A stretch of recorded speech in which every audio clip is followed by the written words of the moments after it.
ধন্য প্ৰভু, ধন্য যীশু, ধন্য মোৰ পৰিত্ৰাতা, ধন্য প্ৰভু, ধন্য যীশু, ধন্য মোৰ পৰিত্ৰাতা। তেওঁৰ দুখনি চৰণ তলি গীতে নতুন আশীষ দাতা। মহান ত্ৰাণকৰ্তা প্ৰভু যীশু খ্ৰীষ্টৰ নামত আপোনাক অভিনন্দন। পবিত্ৰ বাইবেলৰ মথিয়ে লিখা শুভবাৰ্তা 1 অধ্যায় 25 পদত আমি এইদৰে পাওঁ, কিন্তু পুত্ৰ প্ৰসৱ নকৰালৈকে তেওঁৰ পৰিচয় নহ'ল। পাছে তেওঁ সেই পুত্ৰৰ নাম যীশু থলে।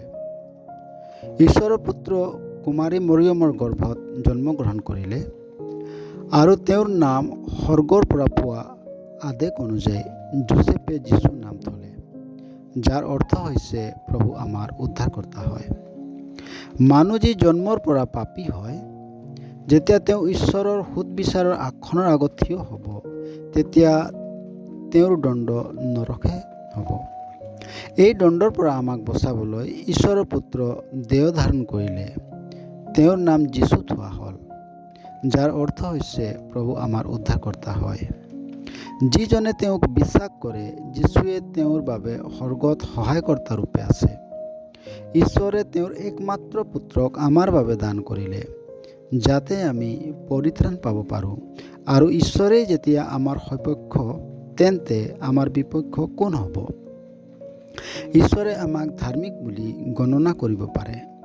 ঈশ্বৰৰ দ্বাৰাই মনোনীতসকলক, অৰ্থাৎ যিবিলাকে প্ৰভু যীশুক বিশ্বাস কৰিলে, তেওঁবিলাকক দোষাৰোপণ কোনে কৰিব? কোনে তেওঁবিলাকক দণ্ডাজ্ঞা দিব?